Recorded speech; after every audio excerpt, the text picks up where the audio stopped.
नमस्कार मेरे प्रिय श्रोताओं और आप सबका बहुत बहुत स्वागत है मेरे इस चैनल आइए सुने कहानी में। आज मैं आप सबको मालती जोशी जी द्वारा लिखित एक कहानी बाबुल का घर सुनाने जा रही हूँ। तो आइए सुने कहानी। खाना खाकर थोड़ा लेटने का मन बना रही थी कि तीनों पास आकर बैठ गईं। नवीन की बहू ने मेरे लिए पान लगाते हुए शिकायत की, इकलौती बहन की शादी है और आपने आते आते इतनी देर लगा दी दीदी। पता है हमारा प्लान तो आपके साथ शॉपिंग करने का था। आपकी चॉइस से सामान खरीदते तो थोड़ा मज़ा भी आता। अब तो जैसा भी समझ में आया हम ले आए, आप कुछ कहिएगा नहीं। आपके भाई तो कार्ड ही छपवाने के लिए राजी नहीं थे। विपिन की बहू ने सुर में सुर मिलाया, बोले कि दीदी डिज़ाइन तय करेंगी तभी छपेंगे। वे तो इन लोगों ने जिद की तो छप भी गए। अच्छा ही हुआ ना, सचिन की बहू बोली। अब कब छपते और कब बटते। एक तो आप इतनी देर से आई हैं और सो भी अकेले। हमने तो सोचा था कि खास खास घरों में आपको और जीजा जी को भेजेंगे। अम्मा बगल में ही लेटी हुई थी। छोटी की बात सुनी तो एकदम डपट दिया। निमंत्रण पत्र बांटने के लिए अब घर के दामाद ही रह गए हैं क्या? दामाद हुए तो क्या हुआ, घर के बड़े भी तो हैं। छोटी ने मस्का लगाया, पर अम्मा जरा भी न पिघली। उसी तरह डपटते हुए बोली, रात भर का सफ़र करके आई है लड़की, ज़रा कमर तो सीधी कर लेने दी होती। आते ही सब की सब अपनी अपनी रामायण लेकर बैठ गईं। तीनों चुपचाप उठ वहाँ से खिसक लीं।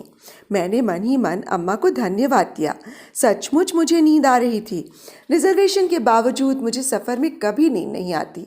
हर स्टेशन पर लोगों का चढ़ना उतरना लगा ही रहता है। इस बार तो रात आँखों में ही कटी थी। अटैची में 10,000 रुपये थे जो मुझे सोने नहीं दे रहे थे। एक तो जोखिम भी था, दूसरे इन्हीं रुपयों को लेकर चलते समय इनसे झड़प हो गई थी। मैं अटैची बंद ही कर रही थी कि इन्होंने नोटों की गड्डी मुझे थमा दी। ये क्या है? रुपए हैं, शादी में क्या खाली हाथ जाओगी? खाली हाथ कौन जान रहा है, भूल गए क्या? अभी उसी दिन तो सर्राफ से अमेरिकन डायमंड का सेट लेकर आए हैं। 2 साड़ियाँ भी दे रही हूँ, एक बनारसी एक चंदेरी। वो तो सुमी के लिए है, ये तो मैं विपिन के लिए दे रहा हूँ। छोटी बहन की शादी में तुम्हारा भी तो कुछ योगदान होना चाहिए। उनकी बात सुनकर मुझे तो जैसे आग लग गई। गाड़ी छूटने का डर नहीं होता तो पता नहीं कितनी देर तक चकचक होती रहती। गाड़ी चलने के बाद भी मैं कितनी देर तक भुनभुनाती रही। दरअसल मेरा ये गुस्सा उन पर नहीं बल्कि अपने ही घर वालों पर था। जब से शादी हुई है दोनों हाथों से लुटाती ही आ रही हूँ, पर जब से सुमी की शादी की बात चली है मन जैसे अंगारों पर लूटता रहता है। भाइयों के पत्रों से शादी की तैयारियों की सूचना मिलती रहती है और मेरा मन बस 25 साल पीछे लौट जाता है। एक मेरी भी शादी हुई थी, वहीं आंगन में 4 खंबे गाड़कर मंडप बना लिया। मोहल्ले की एक पुरानी धर्मशाला में बारात टिका दी गई थी। पत्तलों पर सबको खाना खिलाकर विदा कर दिया था। कार्ड्स वार्ड्स का तो चक्कर ही नहीं था, बस सबको कायदे से पीली चिट्ठी भेज दी गई थी। अब तो बड़े खूबसूरत कार्ड्स छपे हैं, अंग्रेज़ी के अलग हिंदी के अलग। स्थानीय लोग हैं, फिर भी उनके लिए होटल में कमरे बुक किए गए हैं। शादी के लिए हॉल किराए पर लिया गया है। बाकायदा रिसेप्शन के कार्ड्स अलग से लगाए गए हैं। उन लोगों की कोई मांग नहीं है, बस चाहते हैं कि शादी ठीक से हो। सुमी ने अपनी भावी ससुराल की पैरवी करते हुए लिखा था। पत्र पढ़कर मुझे बहुत ताव आया था। अच्छी शादी का भी कोई तयशुदा पैमाना होता है क्या? हम अपनी जान भी निकाल कर रख दें और आपको पसंद ही ना आए तो? यहाँ आकर देखा सचमुच सबने मिलकर जमकर तैयारी की है। बड़े शौक से मुझे आते ही सारा सामान दिखाया गया। सोचा होगा कि दीदी पेट थपथपाएंगी, शाबाशी देंगी, पर दीदी को होश ही कहाँ था। उसकी नज़रों में तो वो फटीचर दहेज घूम रहा था जो उसके साथ गया था। उसे लेकर कितनी बार कितनी बातें सुननी पड़ी हैं, इसका कोई हिसाब नहीं है। आंख बस लगने ही वाली थी कि अम्मा फुसफुसाईं, पम्मी बहुत ज़्यादा थकी ना हो तो चल तैयार हो जा, ये देवियाँ सो रही हैं, तब तक चुपचाप सुनार के यहाँ हो आए। किसी को भनक भी पड़ गई तो एक ना एक साथ हो लेगी। मैं तो हैरान रह गई। आरती में 5 पैसे भी चढ़ाने होते हैं तो अम्मा को बेटे बहुओं के आगे हाथ पसारना पड़ता है, और अब वो सुनार के यहाँ सबसे छुप कर जा रही हैं। कुछ बेचने जा रही हैं क्या? पर अब तो बेचने के लिए भी कुछ नहीं बचा है। नाक, कान, हाथ, पैर सब तो खाली हो गए हैं। अम्मा ने सचमुच किसी को भनक नहीं पड़ने दी। दरवाजे से बाहर निकलते हुए बस विपिन के बेटे को जता दिया कि ज़रा बाजार जा रहे हैं, देर हो सकती है। घर से बाहर निकलते ही मैंने रिक्शा रोक लिया। रिक्शे में चढ़ते हुए अम्मा बोली, इसीलिए तो सब तेरी बाट जोह रही थी। मतलब जानती है ना कि दीदी के साथ बाजार जाने से सवारी की सुविधा हो जाती है। मिठ भोली है तो क्या हुआ, तीनों की तीनों बड़ी काइयाँ हैं। मुझे बड़ा संकोच हो आया। इतना शाह खर्च होना भी अच्छा नहीं है, लोगों की नज़रों में आता है। इतनी उतावली में रिक्शा करना ठीक नहीं हुआ। पर जब अम्मा ने पता बताया तो लगा कि ठीक ही किया जो सवारी ले ली। उतनी दूर पैदल तो मेरे फरिश्ते भी नहीं जा सकते थे। अम्मा ने एकदम शहर के दूसरे छोर का सुनार ढूंढा था। शायद गोपनीयता ही उनका मुख्य उद्देश्य रहा हो। अम्मा को देखते ही सोनी जी की बाँछें खिल गईं। उसने कहा, आइए माता जी, मैं तो सोच रहा था आप ऑर्डर देकर भूल ही गई हैं। अरे नहीं सोनी जी, ऐसा कहीं होता है, बस बिटिया का इंतज़ार था, आज तो आई है। मैंने आराम भी नहीं करने दिया और ले आई। मेरा माथा ठनका, भला मेरा इंतज़ार क्यों था? सोनी जी जैसे ही इधर उधर हुए, मैंने अम्मा से कहा, परसों तुम्हारे दामाद आ रहे हैं अम्मा, तब आ जाएंगे, अभी तो मैं इस तैयारी से नहीं आई थी। तू चुप कर, अम्मा ने डपट दिया, तुझसे पैसे कौन मांग रहा है? ये तो और हैरानी वाली बात थी। फिर अम्मा को मेरा इंतज़ार किस लिए था? क्या अम्मा मेरे लिए कुछ बनवा रही हैं? शादी में तो बस एक जोड़ी बुंदे दिए थे, वे भी इतने हल्के थे कि हथेली पर रखकर फूंक मारो तो उड़ जाएं। मेरी एक जेठानी ने उस करतब को सबके सामने करके दिखाया भी था। शर्म से मैं पानी पानी हो गई थी। उस प्रसंग की याद आज 25 साल बाद भी शूल सी कसकती है। तो क्या अम्मा 25 साल बाद उस अपराध का प्रायश्चित करने जा रही हैं? 25 साल बाद, जबकि मैं खुद अपनी बिटिया के लिए गहने बनवा रही हूँ। तब तक सोनी जी हाथ में लाल कागज़ का डिब्बा लिए भीतर से नमूदार हुए। डिब्बा खोलकर उन्होंने लाल कागज़ हटाया। एक जोड़ी कंगन जगर मगर कर रहे थे। देख, अच्छे हैं ना? मैंने एक कंगन उठाकर पहनना चाहा, पर वो उंगलियों में फंस कर रह गया। 25 साल बाद शरीर का नाप क्या वही रह जाता है? अम्मा भी तो गजब करती हैं, बनवाने से पहले नाप तो मंगवा लेती। अम्मा, ये तो छोटे हैं। नहीं बहन, सोनी जी बोले, बिल्कुल नाप से बने हैं, बल्कि लली तो परसों ही देख भी गई थीं, बिल्कुल ठीक आए थे। लाली कौन? अपनी सुमी रे। मन एकदम बुझ सा गया। तो कंगन सुमी के लिए बन रहे हैं, फिर मुझे साथ में लाने की क्या ज़रूरत थी? पर मुझे ज़्यादा देर तक सोचना नहीं पड़ा, क्योंकि सोनी जी बिल पर लिखने के लिए मेरा नाम पूछ रहे थे। मैंने विस्मय से अम्मा की ओर देखा। उन्होंने मुझे चुप रहने का इशारा करके खुद ही मेरा नाम बता दिया, और जब तक सोनी जी बिल बना रहे थे, चुपचाप नोटों की एक गड्डी मेरे हाथ में सरका दी। मैंने नोटों का वो बंडल ठीक से देखा भी नहीं और यंत्रवत सोनी जी को थमा दिया। उन्होंने रुपयों को सिर से छुआकर सरसरी तौर पर गिना और पेटी में डालते हुए बोले, वाह बहन, आप बहुत पुण्य का काम कर रही हैं। नहीं तो आजकल किसी के लिए, खासकर बहन के लिए, इतना कौन करता है? सारे रिश्ते नाते दिखावे के रह गए हैं। अरे सोनी जी, बहन क्या, आप तो इसे इसकी बेटी समझो, पूरे 18 साल छोटी है इससे। अच्छा, सोनी जी विस्मित थे। अम्मा चलो अब, और भी सामान लेना है, मैंने बेजारी से कहा और दुकान के बाहर चली आई। मजबूरन अम्मा को उठना ही पड़ा। यह बात सच है कि सुमी मुझसे 18 साल छोटी है, पर यह तो कोई गर्व की बात है नहीं कि इस तरह ऐलानिया कही जाए, बल्कि मुझे बताते हुए शर्म ही आती थी। आज इतने सालों बाद भी वो खींच, वो शर्म ताज़ा हो आई जो मैंने सुमी के जन्म पर अनुभव की थी। पूरे 8 दिन की गैर हाजिरी के बाद जब मैंने कॉलेज में पांव रखा था तो सबने घेरकर इस अनुपस्थिति का कारण जाना चाहा। उन लोगों को शक था कि कहीं मेरी शादी का चक्कर चल रहा होगा। नहीं रे, मैंने खींचकर कहा, मेरी माँ की लड़की हुई है। सब अवाक, मन ही मन हंस भी रही हो तो पता नहीं। तभी किसी ने कहा, ये उल्टी भाषा क्यों बोल रही है? ऐसा कहना कि मेरी बहन हुई है। बहन क्या, वो तो दुश्मन लग रही थी। वो शर्म, वो परेशानी, वो खर्च, आज भी सब याद आता है तो मैं तिलमिला उठती हूँ। सुमी के होते ही मेरी पढ़ाई ठप हो गई थी, क्योंकि अम्मा की तबीयत खराब चल रही थी और घर में देखने वाला कोई नहीं था।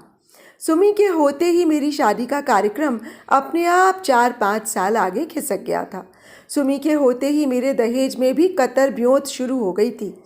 क्या एक ही पर सब लुटा देंगे? घर में एक और बेटी भी तो है, उसके लिए भी तो कुछ रखना है। सुमी के जन्म के बाद 5 साल तक मैं घर में ही बैठी रही। ना पढ़ रही थी, ना नौकरी कर रही थी, बस घर में बैठकर अम्मा के बच्चे पाल रही थी। मेरी सारी हताशा उस पर ही उतरती, जो घर भर के लिए खिलौना बनी हुई थी। बाबूजी तो दिन रात उसे गोद में उठाए फिरते। 1-2 बार किसी ने पूछ ही लिया, आपकी नातिन है, तो झेप कर रह गए, लेकिन मेरा तो जैसे खून खौल जाता था। अम्मा कुछ स्वस्थ हुई तो मेरी शादी की बात चलने लगी, पर कहीं मेरा साधारण रूप रंग आड़े आ जाता, तो कहीं ग्रेजुएट न होना बाधक बन जाता। पैसे की तंगी तो खैर थी ही। ईश्वर ने कहीं न कहीं मेरे लिए भी दूल्हा तजवीज़ कर रखा था, इसीलिए 23वां पूरा होते होते मेरी शादी हो गई। घर-वर बहुत अच्छा नहीं था, पर इससे अच्छे की हमारी क्षमता भी नहीं थी। पर विधाता ने शायद भूल से ही मेरे भाग्य में ऐश्वर्य लिख रखा था। शादी के 2 साल बाद ही किसी ज्योतिषी ने बताया कि मिट्टी का व्यापार करो, फायदा होगा। पहले तो पार्टनरशिप में ठेकेदारी शुरू की। वो ऐसी चल निकली कि PWD की क्लर्की छोड़कर उसी का दामन थाम लिया। आज लाखों में खेल रहे हैं। इधर बाबूजी एकाएक चल बसे तो अम्मा पर जैसे पहाड़ ही टूट पड़ा। बड़े कसाले में दिन काटे। मैंने हाथ न लगाया होता तो शायद मेरे भाई पढ़ भी ना पाते। विपिन ने पॉलिटेक्निक का कोर्स तो मेरे पास रहकर ही किया था। उसकी नौकरी के बाद थोड़ी राहत मिली। फिर एक एक कर सचिन और नवीन भी पढ़ गए, नौकरी से लग गए। विपिन की शादी अम्मा ने बड़ी धूमधाम से की। शेष दोनों अपनी मर्जी से अपनी बहुएं ले आए थे। अम्मा उसमें भी राजी हो गई थी। ज़्यादा टीम टाम के लिए पैसा ही नहीं था। सबकी गाड़ी पटरी से लग गई थी, यही गनीमत थी। पर वो नाजों पली जो घर भर की आंखों का तारा थी, उसकी बड़ी दुर्गति हुई। वो तो आकाश से एकदम धरती पर आ गई। कहाँ तो घर भर उसके इशारे पर नाचता था, कहाँ अब वो बेचारी भैया भाभी के हुक्म की गुलाम बन गई थी। उनके बच्चों को संभालते हुए किसी तरह अपनी पढ़ाई कर रही थी। हाई स्कूल के बाद की पढ़ाई तो उसने ट्यूशन पढ़ाकर ही पूरी की। विपिन ने तो एकदम हाथ खींच लिया था। उसकी बहू कहती, हमारे भी तो बच्चे हैं, हमारी भी गृहस्थी है, हम अकेले कहाँ तक करेंगे। दूसरी दोनों कहती, इस घर ने हमें दिया क्या है जो हमसे आशा की जा रही है। BA के बाद सुमी ने जो नौकरी शुरू की वो अब तक जारी है। बीच बीच में परीक्षाएं भी देती रहती है। मैं जब भी जाती अम्मा कहती, पम्मी इसके लिए कुछ अच्छा सा लड़का ढूंढ दे, नहीं तो मैं शांति से मर भी नहीं पाऊंगी। पर अच्छे लड़के क्या सड़क पर पड़े मिल जाते हैं, उसके लिए दाम लगाना पड़ता है। पम्मी बेचारी क्या करे, कहाँ तक करे। उसकी अपनी लड़की भी तो सयानी हो रही थी, मैं सोच रही थी। लेकिन विधाता सबका ध्यान रखते हैं। जैसे मेरे लिए उन्होंने दूल्हा तजवीज़ कर रखा था, सुमी के लिए भी वर तय कर रखा था। पिछले वर्ष ही सुमी की यहाँ नई नियुक्ति हुई। मिसेस गोकुल दास सुमी पर ऐसी लट्टी हुई कि अपने भाई के लिए उसका रिश्ता मांग लिया। अब तो पूरा परिवार उस पर जान छिड़कता है। सुमी सचमुच भाग्यवान है। पम्मी तू क्या सोचने लग गई? सोच रही थी तुम्हें एकाएक लॉटरी कैसे लग गई अम्मा? लॉटरी लगती तो तुम्हें पता नहीं चलता। फिर ये इतने सारे रुपए कहाँ से पा गई तुम? मैं कहाँ से पाऊंगी, सुमी के हैं, उसी ने जोड़े थे। तो उसी के नाम से खरीदती ना, मेरा नाम बीच में घसीटने की क्या जरूरत थी? अरे चोरी से जोड़े हैं, तनख्वाह तो पूरी बड़की झपट लेती थी। 5 पैसे की बढ़ोतरी भी होती तो उसे पहले खबर लग जाती। फिर ये रकम बड़े गोरख धंधे करके जोड़ी है। रात रात भर कुंजियाँ लिखी हैं, दूसरों की नोट बुकें टाइप करी थी, खाली घंटों में ट्यूशन ने पढ़ाई। कहती थी अम्मा ये सब मैं तुम्हारे लिए कर रही हूँ, किसी दिन मेरी शादी हो जाएगी तो तुम पाई पाई के लिए तरस जाओगी। ठीक ही तो कह रही थी, और तुमने उसकी गाढ़ी कमाई एक ही दिन में खर्च कर दी। किसी तीसरे के लिए तो नहीं की, उसका पैसा उसी के लिए लगा रही हूँ। पर तुम तो कंगाल हो गई ना। मैं तो हमेशा से कंगाल थी रे। अब बुढ़ापे में अमीरी का स्वांग कहाँ से पालूंगी। 3 बेटे हैं, 12 महीने ना रख पाए तो 4-4 महीने सबके पास रह लूंगी। रही सही कट ही जाएगी। बुढ़ापे में बेटी की कमाई का बोझ क्यों लूं। फिर भी अम्मा, पैसे में बड़ी ताकत होती है। जानती हूँ रे। अगर इन लोगों ने उसके लिए सोने का एक छल्ला भी बनवाया होता तो मैं सब्र कर लेती, पर तीनों के तीनों मुकर गए। शादी का खर्च कौन कर रहा है। बड़ी देर से मन में ये प्रश्न उठ रहा था, सो पूछ ही लिया। यही तीनों कर रहे हैं। मैंने कहा था कि बहन तीनों की है, खर्च आपस में बांट लो। तो दोनों छोटे बोले कि सुमी की सारी तनख्वाह तो बड़े भैया लेते रहे हैं, शादी का खर्च भी उन्हीं को करना चाहिए। हमसे जो बन पड़ेगा हम करेंगे। सचिन ने कपड़े लत्ते का भार उठाया है, नवीन ने फर्नीचर वगैरह बनवाया है, बाकी सारा विपिन कर रहा है। छोटों की तो बीवियां भी कमाऊ हैं। विपिन बेचारा तो अकेले पड़ जाता है। सुमी की शादी के बाद तो और भी अकेला पड़ जाएगा।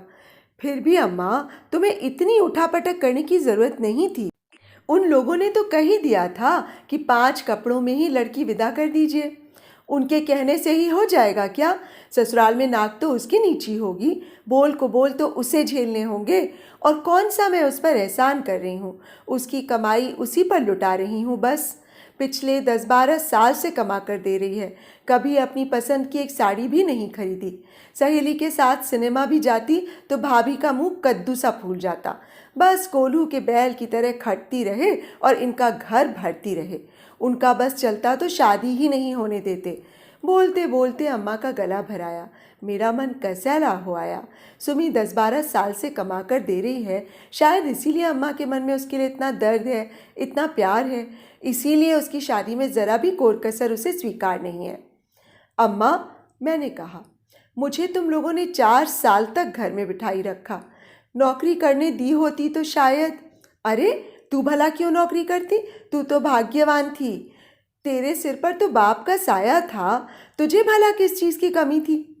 अब कोई मुझसे पूछे कि किस चीज़ की कमी नहीं थी, पर अम्मा से ये सब कहना बेकार था। वो कभी नहीं समझेंगी, और अब इतने सालों बाद कहने का मतलब भी क्या था।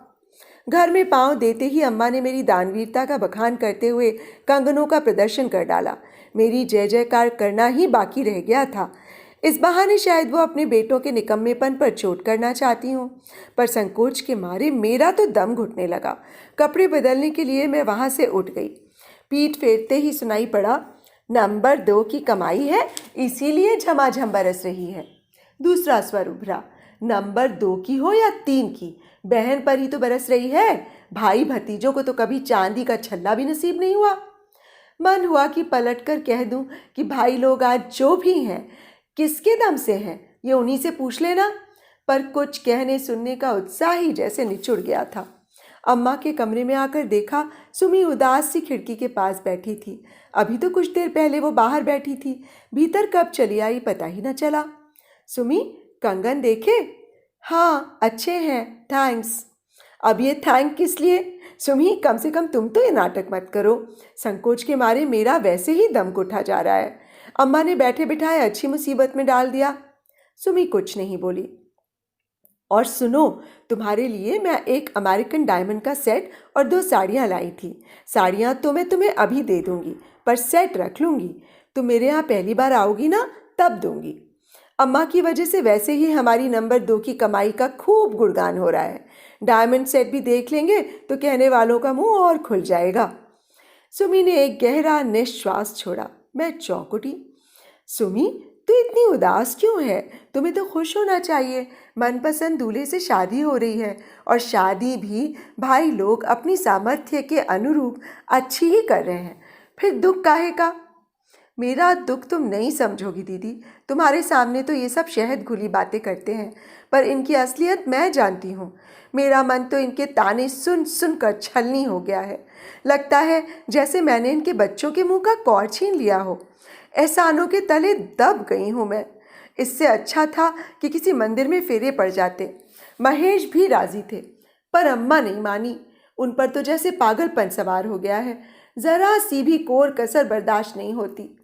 उन्हें अपने मन की कर लेने दो सुमी, घर की आखिरी शादी है। लेकिन मेरे जाने के बाद वो कितनी लाचार हो जाएंगी, इसकी खबर भी है। मैंने तो कभी भाइयों के आगे हाथ नहीं फैलाने दिया।